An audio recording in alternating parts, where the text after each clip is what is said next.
खेत सदरपुर जिला सीतापुर में जनता की आवाज कार्यक्रम का आयोजन किया गया। यह कार्यक्रम जनता की समस्याओं पर आधारित था। कार्यक्रम में स्थानीय जनता ने खुलकर अपनी समस्याओं को दी डिटेक्टिव टुडे टीम के सामने रखा।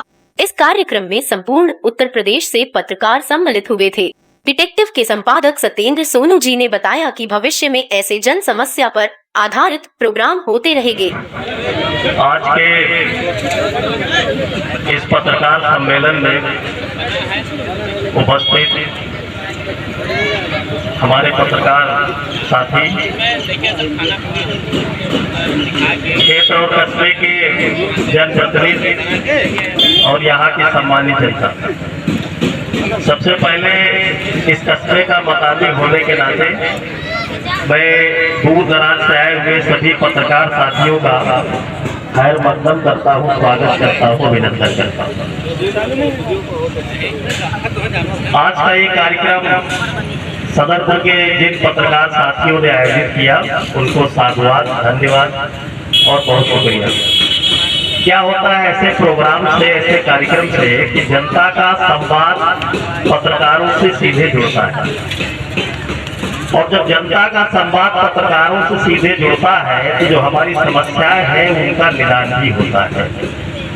अभी मैं बैठा हूँ यहाँ पे, मैंने देखा है बंदरों की समस्या वास्तव में सदरपुर में बहुत है। हम भी पीड़ित हैं, डर लगा रहता है कहीं किसी तरह का कोई नुकसान न पहुंचा दे छोटे बच्चों को। अभी इस कार्यक्रम के माध्यम से लगभग आपकी समस्या का निदान हुआ। प्रधान जी से और आज के जो कार्यक्रम के मुख्य अतिथि थे उनसे वार्तालाप हुई और समस्या निदान की तरफ बढ़ती। संभव है कि आपको भविष्य से छुटकारा मिल जाए। ऐसे लगभग मुझे प्रत्यक्ष और अप्रत्यक्ष रूप से 15 वर्ष से अधिक पत्रकारिता से जुड़े हुए हो चुका है। सबसे पहले मैं एक अकबर इलाहाबादी साहब का शेर पढ़ूंगा कि खींचो न कमानों को न तलवार निकालो, खींचो न कमानों को न तलवार निकालो, और जब तो मुकाबिल हो तो अखबार निकालो। ताली बजा दो, हमारे लिए ना सही माहौल बना दो थोड़ा सा। इतनी दूर दूर से एक शेर कहना चाहूंगा कि हवाओं से हिल जाए वो पत्ते नहीं हैं हम, हवाओं से हिल जाए वो पत्ते नहीं हैं हम, और आंधियों से कह दो औकात में रहे। पत्रकार बंधुओं की ये मीटिंग है। पत्रकार एक ऐसा स्तंभ है जो तीनों स्तंभ से मजबूत है। पत्रकार चौथा स्तंभ कहा जाता है, जो तीन और स्तंभ है उनसे मजबूत स्तंभ है। उनके समझ आदरणीय गुरु जी अपनी बात रखेंगे। मैं चाहूंगा कि वो माइक पर आए और अपनी बात रखें। उनसे मेहमान आके वो उच्च अधिकारियों तक, शासन प्रशासन तक पहुंचाकर उसका निस्तारा कराया जाएगा। आज ये जनता की आवाज का जो कार्यक्रम रखा गया है वो इसी उद्देश्य से रखा गया है कि आपकी कोई भी समस्या हो, आपके क्षेत्र में सफाई से संबंधित हो, आवास से संबंधित हो, शौचालय से संबंधित हो, प्रधान जी से कोई शिकायत हो, कोई दिक्कत हो, हमसे कोई दिक्कत हो, हमसे कोई परेशानी हो, या हमारे किसी पत्रकार बंधु जो आपके क्षेत्र से कवरेज करते हैं उनसे कोई समस्या हो, शासन प्रशासन से, पुलिस प्रशासन से कोई भी आपकी समस्या हो तो आप बेझिझक आज यहाँ पर बोल सकते हैं, क्योंकि जनता की आवाज का कार्यक्रम है।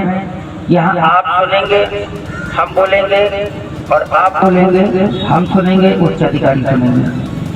जो भी आपकी समस्याएं होंगी वो यहाँ पर नोट करी जाएंगी, और हम सभी प्रयासरत रहेंगे कि जल्द से जल्द, अगर प्रधान जी से संबंधित है तो प्रधान जी के द्वारा, पुलिस प्रशासन से संबंधित है तो पुलिस प्रशासन के द्वारा, या अन्य उच्च अधिकारियों से संबंधित है तो उनसे मिलकर आपकी समस्या पर विचार विमर्श करके हम उस समस्या को जल्द से जल्द निवारण करवाएंगे। तो किसी भी आम जनता की कोई शिकायत हो बिना किसी झिझक के आप जनता है, नेता कोई हो, चाहे वो प्रधान हो, विधायक हो, सांसद हो या उससे बड़ा हो, यहाँ तक मुख्यमंत्री प्रधानमंत्री भी अगर है, वो अगर बनता है तो जनता से जनता चुनती है और जनता अगर चाहे तो उठा भी सकती हो, जनता चाहे तो गिरा भी सकती है। तो अगर आपकी कोई भी समस्या है उस समस्या को आप रखिए। यहाँ पर आप लोगों के बीच में मौजूदा प्रधान मौजूद हैं, वो आपकी समस्या को सुनेंगे और मेरा पूरा विश्वास है कि वो आपकी समस्या को सुनकर उसका निवारण अवश्य करेंगे। तो बताइए, अगर किसी को कोई दिक्कत है तो आप समस्या को बताएं, आपकी समस्या का निवारण होगा। जो भी बोलना चाहें जरा एक हाथ खड़ा करके बता दें, जो भी बोलना चाहते हैं बताइए भैया। माइक लेकर के जाएं राशिद जी, उन तक वो बोली है वो पीछे। और नूरैन जी कहाँ हैं? इस पर कैमरा लगाएं, शूट करते हैं क्योंकि ये लाइव चलेगा। बताएं क्या समस्या है? समस्या सर एक ही है कि बरसों से ये जो बिस्वा सदरपुर का मार्ग है सर, ये बनता क्यों नहीं है? क्या वजह है सर इसकी? ये बात तो बिल्कुल आपने बहुत अच्छी कही है, क्योंकि हम भी बिस्वा से अभी बिल्कुल भुक्तभोगी होकर के आए, झेलते हुए आए हैं। सड़क वास्तव में बहुत खराब है। 1 साल पहले भी जब मैं आया था तब भी खराब है। अब इसका कब बनने की सड़क, कब इसकी जो आपने समस्या बताई उसका निस्तारण होगा, ये तो हमारे प्रधान जी बताएंगे। गुजारिश है और यहाँ की जो जनता बीच में है इससे भी गुजारिश है, मैं इलेक्शन करवाना चाहता हूँ इसी जनता के बीच वोट के माध्यम से। ये जो महमूदाबाद क्षेत्र लगता है सदरपुर, यहाँ से जो गोइचा से और ये किस्मों वाला जो मार्ग है, ये हम तो क्या हमारे पुरखे बड़े बड़े गुजर गए, सुनते चले आए, इसका कार्य नहीं हुआ। हर नेता विधायक से लेकर के मंत्री तक और संसद तक सभी लोग ये कहते हैं कि ये रोड बनेगा बनेगा बनेगा, आज तक इस पर कोई समाधान नहीं होता। मेरा कहने का मतलब ये है, अगर वोट से और नेता से काम होता तो ये शायद हो जाता, पूरा हो जाता, मगर नहीं। मेरी तो समझ यही है कि नेता से और वोट से कार्य नहीं होगा। इसके लिए जनता को अपने सर पे, मैंने ये भी देखा दवाई सर पे रख करके मिट्टी डाली गई जब ये रोड बना, मैंने उस टाइम पे देखा है। आज ये कैसे के कैसा पड़ा, इसको हर लोग देखते हैं, आप लोग भी आते जाते हैं, सभी लोग देखते हैं कितनी परेशानी होती है। मैं ये चाहता हूँ, आखिरी बात कह करके खत्म करूँगा, कितने लोग यहाँ ये चाहते हैं कि ये रोड बने, सभी लोगों से, पक्ष विपक्ष के सभी लोग यहाँ बैठे हुए हैं, प्रधानमंत्री भी यहाँ पे बैठे हुए और अधिकारी बैठे, वो जरा हाथ उठा करके ये बता दे कि ये रोड बनना चाहिए या नहीं बनना चाहिए। कितने लोग चाहते हैं और कितने नहीं चाहते वो बता दें। ठीक है, आप लोगों का ये बुढ़े आदमी का आप लोगों ने सम्मान किया, मीडिया का सम्मान किया। हमारे बीच में हमारे सदरपुर के मोहम्मद शफीक साहब और मासूम सदरपुरी साहब के नाम से जाने जाते हैं। भाई साहब मेरे भतीजे लगते हैं, ये लगते हैं। आपने भी हाथ उठाया, जनता का समर्थन किया, जनता के दिल को जीतने के लिए उन्होंने ये कार्य किया। भाई साहब की बैंक इसी रोड पर सटी हुई बनी हुई है, जिसमें आर्यावर्त बैंक के नाम से बैंक जानी जाती है। आपका भी इस रोड के जट में आता है, यानी ग्राउंड में आता है, मगर उन्होंने अपनी बिल्डिंग का कोई ख्याल नहीं रखा। जनता की परेशानी को देखते हुए भाई हमारे भतीजे साहब ने भी हाथ उठाया, मैंने देखा, मैं उनकी तरफ से धन्यवाद उनको देता हूं। और इस कार्य को मैं सभी अधिकारी जितने बैठे इनसे कहना चाहता हूं कि इस कार्य को आप लोग अपने माध्यम से आवाज को बुलंद करके इसको कार्य को पूरा करें। ये नेता और रोड से रोड नहीं बनने वाला है, बस यही मेरा कहना है। मेरे कहने में कोई गलती होगी क्षमा चाहता हूँ, माफी चाहता हूँ, रिक्वेस्ट है। सदरपुर में आज से करीब 15 साल पहले CSC हुआ करता था, लेकिन ये भी बहुत दुर्भाग्य की बात है कि यहाँ का अस्पताल PSC कर दिया गया। महमूदाबाद से यहाँ डॉक्टर आते थे, लेकिन आज यहाँ इंसान तो छोड़ो, कोई जानवरों की दवा नहीं मिलती है। अस्पताल कोई आदमी जाता है तो उसको 1 रुपये का पर्चा बना के बाहर से दवा लिख दी जाती है। महोदय, मैं आम पब्लिक के लिए अपनी मांग करता हूँ, CSC बंद है। CSC को PSC कर दिया गया है। पहले CSC हुआ करता था, बाहर से डॉक्टर आते थे, 24 घंटा अस्पताल में सारी सुविधाएं मिलती थी। लेकिन सदरपुर वालों का दुर्भाग्य कि यहाँ के जो अस्पताल है उसको PSC कर दिया गया है। हम तो ये सुनते चले आए हैं कि कोई छोटी चीज़ बड़ी होती है और यहाँ बड़ी चीज़ छोटी हो जाती है। उनकी समस्याओं का निस्तारण कर रहे हैं, अधिकारियों को उनकी समस्या बता रहे हैं। समस्या का निस्तारण आज नहीं कल तो होगा, क्योंकि लोगों की जो समस्या है वो अधिकारियों तक नहीं पहुंच पा रही थी। लेकिन माननीय तेजभान यादव जी अधिकारियों को फोन कर रहे हैं, उनको बता रहे हैं, तो हमारे गांव, आपके गांव की समस्या उनके कानों तक पहुंच रही है। वो जब इधर से गुजरेंगे या अपने ऑफिस जाएंगे तो उनके ध्यान में ये बात जरूर रहेगी कि हमको माननीय तेजभान यादव जी ने फोन किया था और हमारा समस्या बताई थी। कोई साथी को कोई भी दिक्कत हो, यहाँ पे बैठे लोगों से मैं अपील करता हूँ कि आप अपने बच्चों को, जो जिनकी इतनी कमाई नहीं है, वो सरकारी स्कूलों में भेजें। आपका पावर है कि आप सरकारी टीचरों से कह सकते हैं कि आप जो 9 बजे का टाइम है, आप 10 बजे क्यों आए हैं। आप पे कोई मुकदमा नहीं लिखवा देगा। अगर आप नहीं कह सकते हैं तो हमारी टीम बैठी है, उनसे कहिए। और गुरु जी ये भी कह रहे थे कि पत्रकार वही है जो सत्ता पक्ष में न लिखे, सत्ता के विपरीत लिखे। इन्होंने ऐसा काम किया और उनको उसकी ये सजा मिली कि उनकी गाड़ी का एक्सीडेंट कराया जा रहा है, उनको जो है जान से मारने की धमकी दी जा रही है। फिर इनका मुकदमा नहीं लिखा जा रहा था।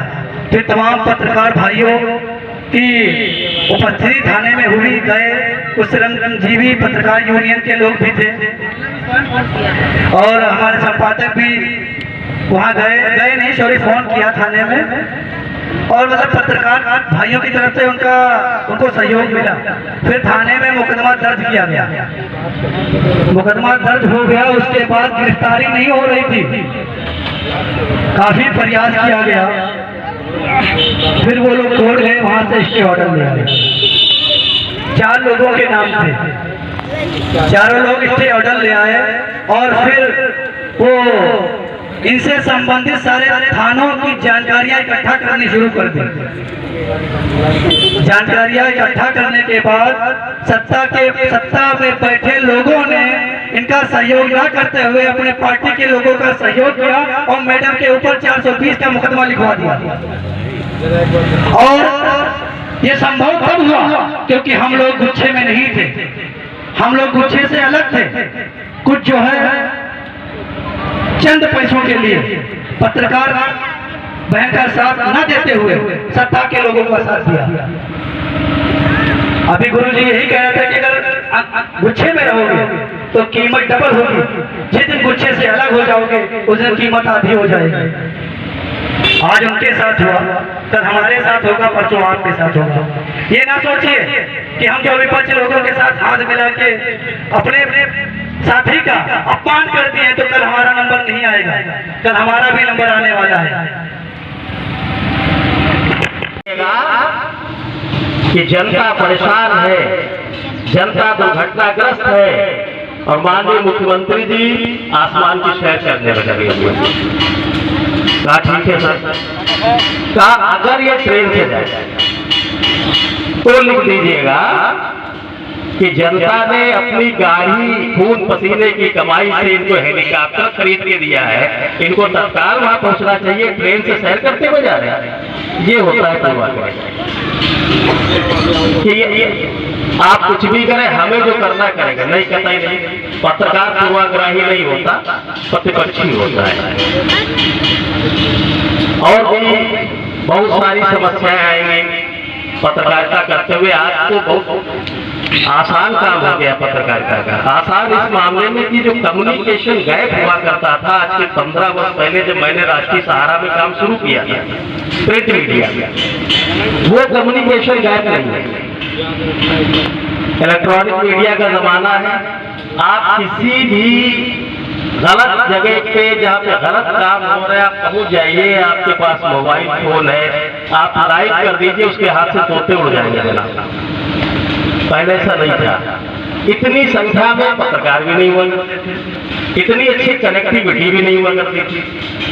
आजकल तो सोशल मीडिया है, सोशल मीडिया के थ्रू भी लोग अपनी समस्याओं को उठाते हैं। हमारे बहुत सारे पत्रकार राष्ट्रीय स्तर के, राजकीय स्तर के और क्षेत्रीय स्तर के सक्रिय रहते हो, जनता की समस्याओं को आगे बढ़ाते हैं। तो आप लोगों से ये कहना है कि आप पत्रकार हैं, आम नहीं है। एक कहावत है ना कि आम नहीं अंगूर है। अगर गुच्छे में रहेंगे तो सुरक्षित रहेंगे, अगर गुच्छे से टूटेंगे तो निश्चित रूप से आपका पतन होना है। दृष्टिकोण आपका अलग अलग हो, किसी भी समस्या को देखने का दृष्टिकोण अलग हो सकता है, दृष्टिकोण भिन्न हो सकता है, लेकिन जहाँ पे पत्रकार हित की बात आए, जहाँ पे जनता के हित की बात आए, वहाँ पे आप लोग एक सुर में, एक स्वर में आप खड़े होइए, मुकाबला कीजिए। निसंदेह बुराई कितनी भी बड़ी हो आपके सामने सर झुकाएगी। हमें बड़े दुख के साथ कहना पड़ रहा है कि मैं देखता रहता हूं कि हमारे कुछ पत्रकार साथियों को कुछ अराजक तत्व परेशान करते हैं, परेशान किया। लेकिन जितने भी पत्रकार साथी मैं पूछना चाहता हूं कि आपने एकजुट होकर उस समस्या का सामना क्यों नहीं किया?